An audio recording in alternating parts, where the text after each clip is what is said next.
Good evening, everybody. You all look nice and warm and cozy. Does anybody like freezing?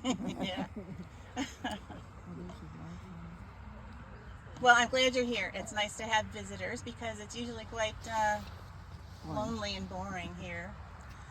My name is Cornelia Axtel, and I grew up in Sodus. I was born in 1836. This is my bedstead here. And I was the daughter of Samuel and Anne McIntyre, and I had 6 brothers and sisters. Eventually, I met this young man named Stephen Axtell.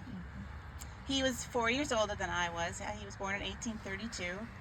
When I met him, he was living in Elton, and he was a farmer, living with his parents, John and Sarah Axtell, and his sister Frances, who they called Franny. No, Fanny. They called her Fanny. That's would you like that? Anyway, we were married in 1855. We eventually had 4 children, but 3 of them did not make it to adulthood. This was our son who did have a good long life, Freeman Axtell, and I'll tell you more about him in a minute. In 1862, the Civil War was going on, so Stephen joined the Army as a private, and eventually he became a sergeant, whatever. Unfortunately, at some point during his 3 years in the Army, he was a prisoner for several months, and he was kept in the Andersonville prison, and he was tortured. And I remember when he was older, and we came back to Sodus at some point, and he would sit with the men and regale them with his war stories about the torture that he had to deal with in prison. Well, after the Civil War was done in 1865, we all moved to New York City, to Brooklyn. That was just me and Stephen and Freeman. Stephen became a policeman in the 17th precinct in New York City, and at the same time he also owned a grocery store. So he and Freeman were actually experienced butchers. So it was Freeman who was more in charge of the grocery store, but Stephen was a policeman. He was sort of involved in local politics too. I remember one story when he had to go to court in front of a judge to be a witness against 2 of his co-policemen in that 17th precinct. What had happened was they were in civilian clothing at a bar, and they somehow got into an altercation and were beating on the owner of the bar and his wife. But their stories did not line up with the actual truth, which Stephen told to the judge, of course, and the judge sent the case to trial by jury. I can't tell you the outcome because we weren't involved in the rest of that. But anyway, let's see. We came back to Sodus in the mid-1880s, and Stephen went back to farming on our farm in Elton. I should mention that in 1897, I joined the Presbyterian Church. And our family had some contact with the Presbyterian Church. It was Stephen's uncle, Stephen, who had built the first Presbyterian church here in Sodus. That was in 1827. Presbyterian Church started in 1812 with the Lewises, the Gaylords, the Greens, about 12 people. And they met in each other's homes or barns or schoolhouses for 15 years until 1827. They finally decided they needed a church. So it was Uncle Stephen Axtell who built their first church. You've already met Rufus, who built the one that is there now in 1862. So that's the history of that church, some of the history of that church.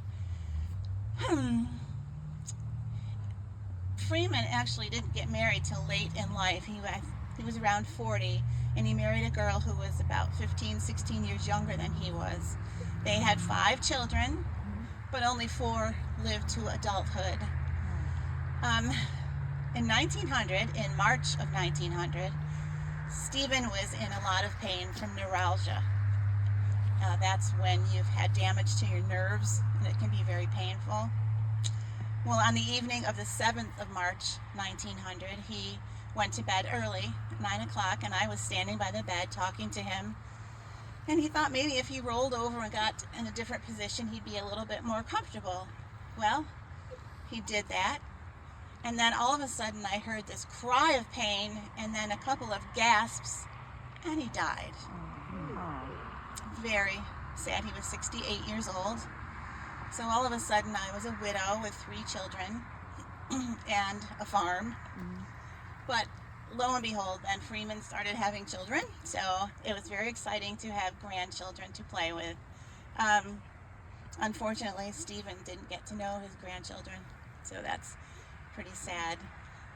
A little bit more about the Axtell family is, if you ever visit the Mill Street Cemetery, there are 4 Axtells buried there. There is Freeman and John and Timothy and Uncle Stephen, who didn't actually live till past the age of 28.